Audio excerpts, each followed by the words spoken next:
Hello, my name is Rebecca Simon. On behalf of Shamira Media, I welcome our viewers.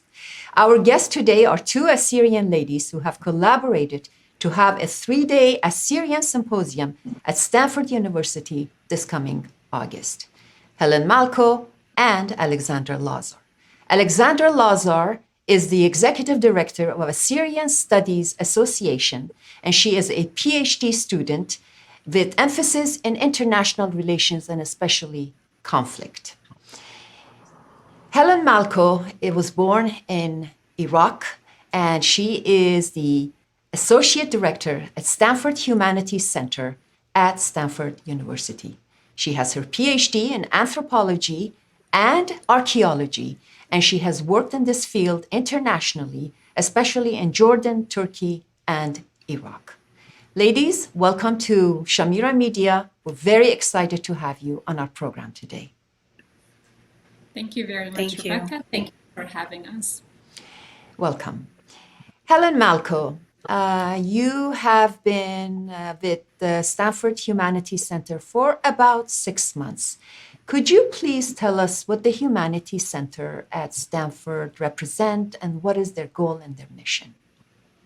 Sure. First of all, thank you so much, Rebecca, for hosting us, and thank you to Shamira Media for giving us this opportunity to connect with the viewers and be part of the bigger Assyrian community. So Stanford Humanities Center is a research center that was established almost 40 years ago. It is at the core of the humanities at Stanford University. We support advanced research in the fields of humanities and interpretive social sciences. Our support to the research is through fellowship programs, both for Stanford faculty and scholars from across the United States, but also international visitors. We also have public programs to engage with the wider community of the Bay Area, San Francisco area, and beyond. We also do research workshops and all kinds of other activities and programs through which we give grants, fellowships, and support to scholars to advance research in the humanities, in any field of the humanities, focusing in any region around the world. Very good. And Alexandra, would you please tell us a little bit about the Assyrian Studies Association and when it was founded and what it does? Of course. First of all, thank you, Rebecca, for having me. Assyrian Studies Association was founded in 2019, and we are a nonprofit organization that promotes the academic study of Assyrian culture and heritage. And we do this by supporting research, offering grants, and facilitating intellectual collaboration among scholars in various academic fields. And currently, we're excited about our upcoming event, which is the Assyrian Studies Symposium that is hosted at Stanford University. And we're very excited for the partnership with Stanford Humanities Center. Alexandra, whose idea was it to have this symposium, which is, I think, one of its first kind at Stanford University? Yeah, so it was really the idea of everyone at the Assyrian Studies Association, but mostly the board of directors. We really were excited to have the symposium, and we planned it back in 2020. Unfortunately, the pandemic hit, and that wasn't something that we could move forward with at the time. And this year, it worked out the best for us, and everybody on board of Assyrian Studies Association was very excited to have it. To basically have it at Stanford and at one of the most prestigious universities in the world. Indeed. Helen Malko, how did you find your way? How did you connect with Assyrian Studies Center Association for your center to get involved and host this symposium at one of the venues at Stanford? Sure. So as an archaeologist working in the Middle East, but specifically Mesopotamia, and one of my areas are ancient Assyrian heritage. Also, as an Assyrian myself, I'm connected with other scholars working on Assyrians, both in the past and the present. So many of the academics that are on the board of advisory board and the directors board of the Assyrian Studies Association are colleagues. So we've been on in conferences before, on panels, and I've been in conversation with them for many years now, and I'm more than happy, have supported the association. I've presented on their panels and so on. So when the idea was first proposed in 2020, I was going to come all the way from Jordan to present. And back then it was not at Stanford. It was going to happen in a different university in the United States. But that didn't happen. And now that at Stanford, myself and the director of the center welcomed the suggestion when it was brought to us. And we're excited to host the symposium this year. So Stanford pretty much welcomed the symposium, and it was easy to present the idea of the symposium to them, and then it got approved easily. Is that what you're telling me? So yes, because again, the Humanities Center, as I mentioned, we support academic studies, like academic research in the fields of the humanities. And this is a lot of presenters and a lot of the academics that are coming to the Center for this symposium are affiliated with universities across the United States and internationally. Their research is relevant to the mission of the center.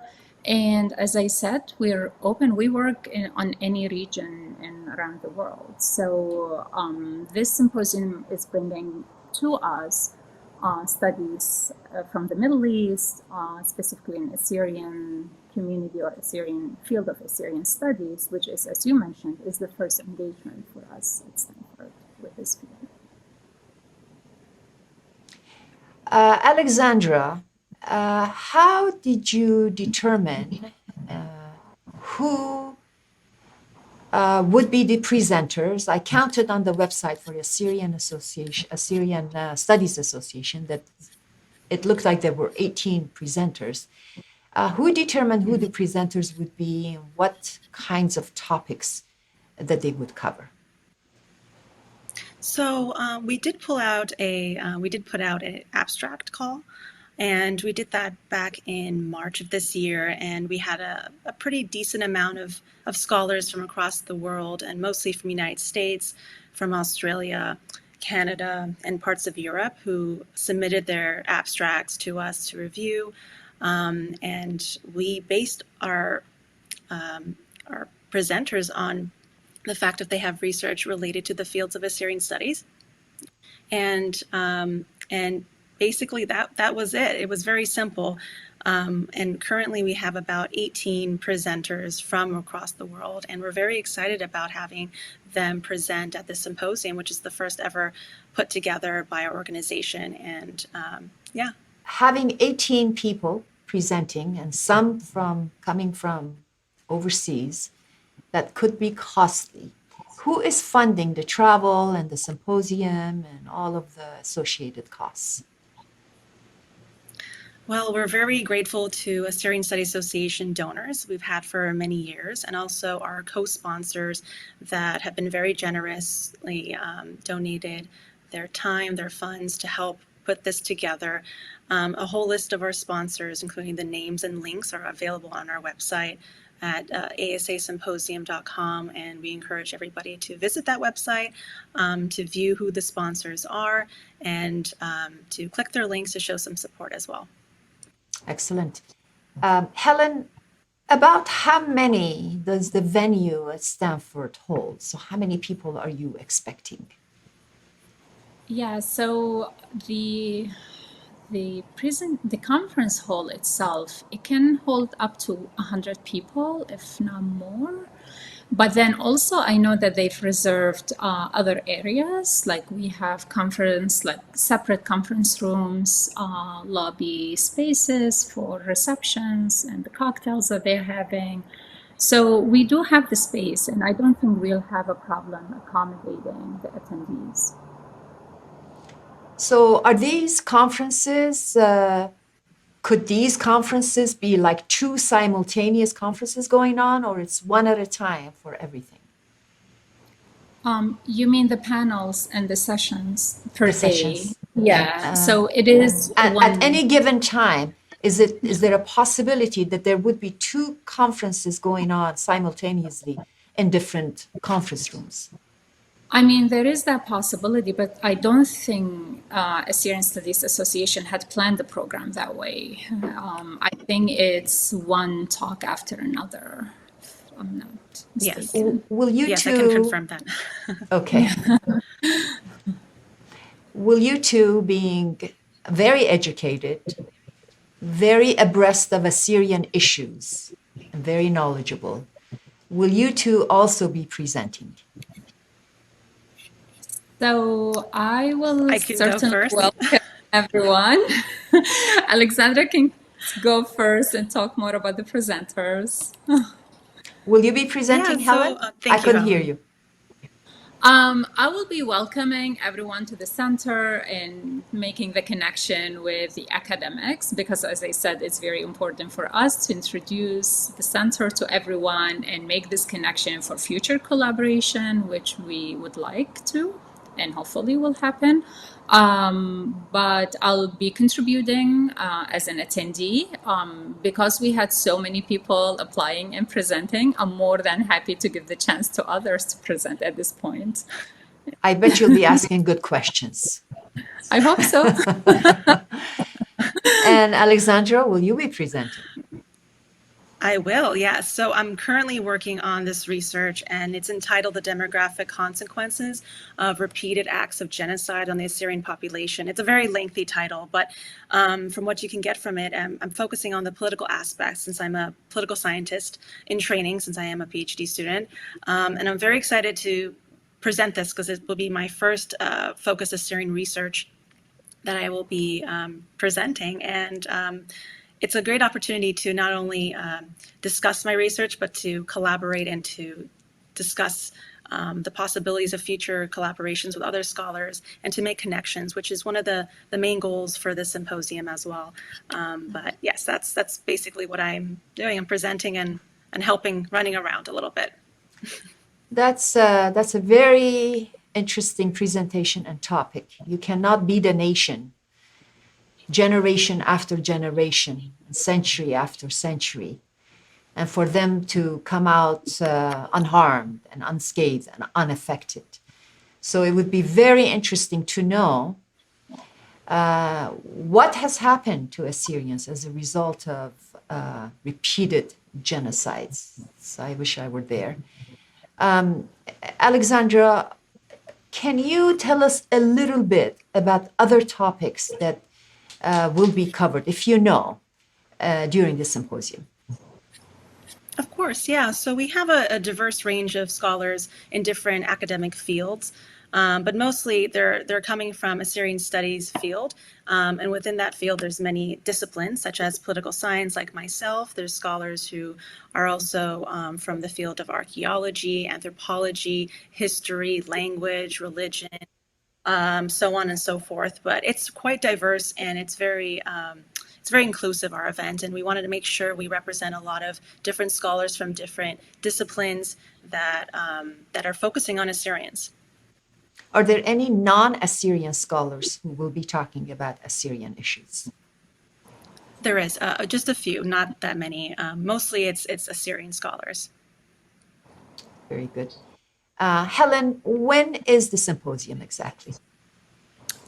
It's August 11 to 13, and it's booked, and preparations are in progress.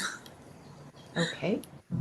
Will Stanford make arrangements for hotels to be occupied by attendees in form of a discounted room or recommendation of where to stay? Yes, definitely. So our event planner and building manager have been working with Assyrian Studies Association and Alexandra on all these details.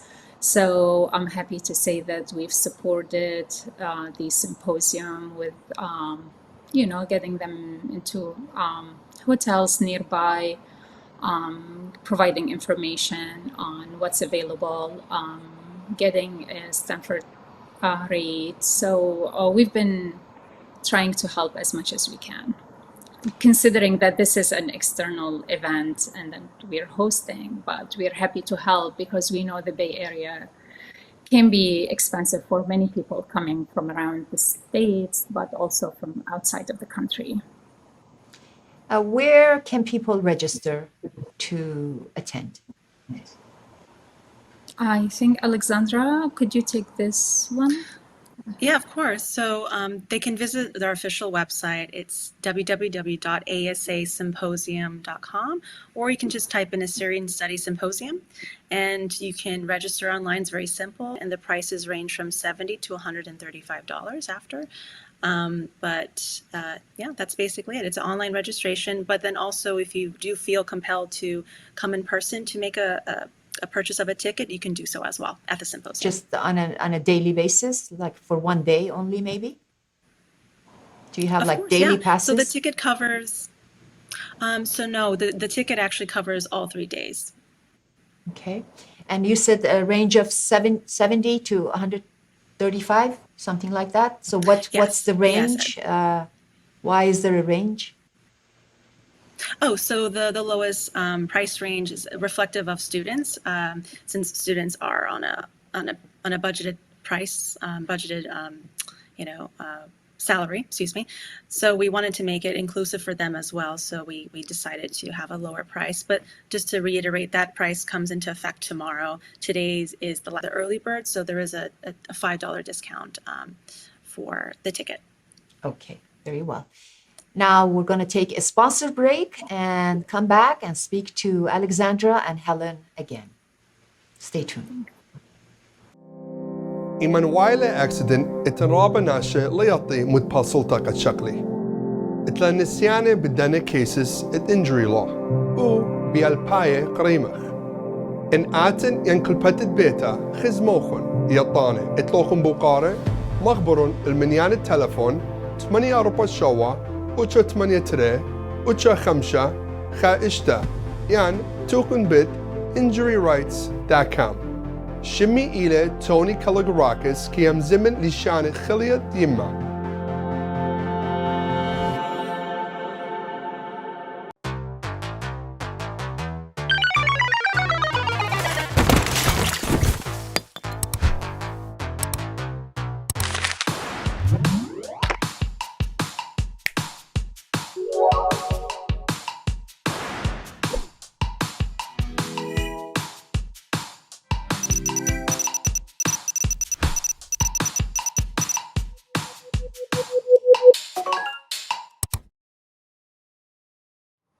Hello, we're back speaking to Alexandra Lazar and Helen Malko, who have worked very hard to put a 3-day Assyrian Symposium at Stanford University, one of the elite schools in the United States. I'm very, very happy to talk about this program.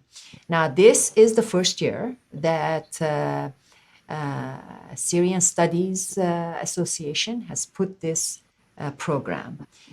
Are you looking into future and having more of these symposiums? Definitely. This is something that we've been thinking about for our future, especially for Assyrian Studies Association, and how to grow it and have the longevity. So as soon as the symposium is completed, we hope that it's successful and that future symposiums will take place every other year so that it allows us to plan accordingly and to make it a lot, make it a lot inclusive too, to make it very inclusive to a lot of different scholars from around the world so they can plan their summers if this happens to be again in the summer. But definitely this is something we want to do for the future and we want to continue it for as long as we possibly can. Do you think that the next symposium, which is in 2025, if it's every other year, would that be at Stanford, or you think you're going to move on to different universities or other venues? Well, we hope it to be at Stanford. We hope to make a very good impression, and we are very grateful for the partnership of Stanford Humanities Center. So we would be honored if that would be the case, but we will definitely keep that in motion, and we will try to make a discussion about that possibly later on, but we would hope so. Let's count on Helen to make it happen. Yes. Now, for those who are really interested, such as myself, but cannot attend, unfortunately, due to scheduling conflict, will there be recordings in the future for people to either subscribe to a website or purchase to see what these scholars are saying about Assyrians? Yeah, so that's a great question. We are having this whole symposium, all the panels, the roundtable discussions, academic conversations, they are being recorded, but they won't be available until after the symposium is finished, just because it works out more that way. Having it live is a little bit more complicated, especially for our first time having a symposium. So it'll be available after the symposium for people to view. So I presume one can have access to those recordings by logging on to the Assyrian Studies Association website. Definitely, and they'll be posted on our YouTube channel as well. Okay, very good, very good. What I would ask each one of you, what your goal is of having the symposium. I'll start with Helen. Helen, what is your goal, your mission? What are you trying to accomplish by having this symposium? I know your heart is such a bleeding Assyrian heart, and I know how much you care about your nation. And I really would like to find out what your internal goals are by this symposium, either for the Assyrians and also for Stanford, as you're working with them, and they have been very kind and nice enough to house us for 3 days there. Yes, of course, we are happy to host the symposium.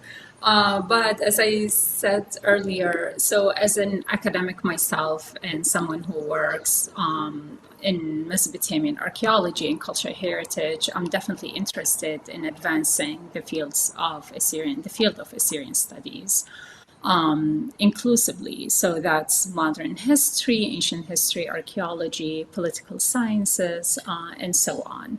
So on the academic side of things, definitely supporting the academic research in this field is of interest for me on the academic and personal level. But also, as you said, as an associate director for the Stanford Humanities Center, I would like to bring open up and connect more with the area of the Middle East and Middle Eastern studies in general, opening beyond the typical, so including fields and studies, including studies on minorities such as the Assyrians, past and present, and so on. Also, as a Stanford institution, it's very important for me to introduce my institution to the academics working in the field of Assyrian studies or Assyrian academics in general. And for them to know the center, to know what it offers, how the research could be supported through our fellowship programs. Some of them are open to professors across the United States, so they can apply and become a fellow at the center. Some of our programs are open to recent PhDs. So we have a Mellon Fellowship Program that is open to young PhDs who are now going into their fields, and this is open to everyone in the United States, and also of other nationalities. We have international visitor programs and so on. But also I would like to bring to their attention that we have digital platform that can publish some of their research, ongoing research. So for me it goes both ways, introducing my institution and the amazing place that I work at, but at the same time supporting the academic research and advancing it in the fields of Assyrian studies. Very good. I wouldn't have expected any less of a goal from you. I And agree. Alexandra, what about you? What is your goal and mission by having this Of symposium? course.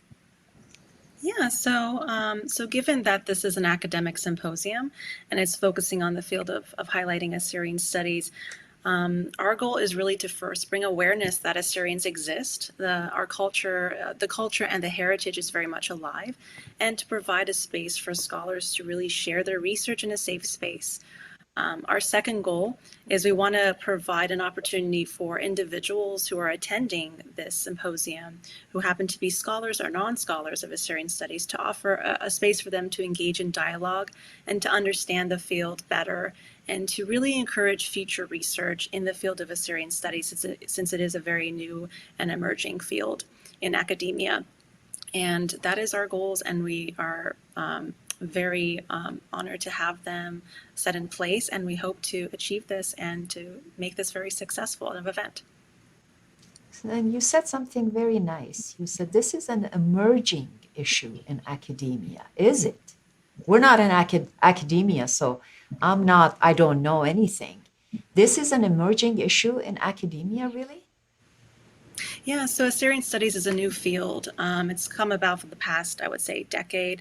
Helen is more of a scholar of Assyrian Studies. I am a scholar of political science, but who's delving into the field of Assyrian Studies through my research. So I'm collaborating not only in political science, but also in Assyrian Studies as the new field that it is, and trying to highlight Assyrians through my research. And so this is something that's really, it's new, and so having a symposium to share research, especially in this new field, it's very important, and something that that we thought everybody on the board of Assyrian Studies, as well as the advisory board, thought that was very important to have, and to have that space to share it and to be comfortable. And again, we're very grateful for Stanford to allow that. Helen, I was intrigued by Alexandra's comment about the emerging issue. And would you elaborate on that, since she mentioned that you know more about the Assyrian studies that's taking hold in universities and academia? Would you please tell us a little more? Okay, so as she said, it is a young field. It's emerging, Assyrian studies. So usually people in archaeology, in history, who do ancient history, they think of Assyrian as ancient past. The culture and the history is always ancient, and that's there. It's frozen in time. It ends with the fall of the empire. And rarely people who specializes in archaeology and cultural heritage, Assyriology, push beyond what the field puts as an end date for the Assyrian culture, history, and hegemony. On the other hand, you have people studying modern Middle East who are encountering modern Assyrian communities who are living across of the Middle East, and rarely the two groups talk to each other. And there are few of us in archaeology and cultural heritage, along many other colleagues, who are calling for us to explore modern communities and see elements of cultural continuity from ancient past to today. Also think of cultural heritage as part of the living societies today, the engagement of the modern communities with this ancient heritage, and so on. In addition to all this, there are scholars who are working on modern states of the Middle East, like Iraq, Turkey, Iran, and so on, where Assyrians live and exist, and how Assyrian community in these countries, in these states, functioned, what their role have been, what did they contribute to these states, and also the impact of the creation of these states on the Assyrian community, and so on. So the field of Assyrian studies is trying to bring all these different angles of studying this very long history, very rich heritage, together in a dialogue, in a conversation where I can learn from Alexandra things in political sciences that as an archaeologist and cultural heritage specialist I wouldn't be thinking of, but eventually at some point it will across with my research and field. So this is, as far as I can explain, I understand this is like one of the goals or the main goal of the Assyrian Studies, and to be present in academia, obviously in academic conferences, publications, universities, and we do have the presenters of this symposium is an example of people actually doing academic studies in the field of Assyrian studies. I hope that answers the question. Yes, it does, and it's very exciting. It almost, to me, it feels like an intellectual rebirth of the ancient Assyrian people going into modern era. We've always existed in the modern era without other people's knowledge. And so this is very nice to hear, and I'm very excited. That's something I didn't know that came out of this interview, and I thank you for that. I thank you for your time, effort, for coming to Shamira Media and exchanging your ideas with us. I wish you all the best on this first symposium at Stanford, one of the best. And we wish you all the success so you can come back and do more of these symposiums, bigger, better, and more famed. Take care, and thank you again. Thank you so much. Thank you, Rebecca.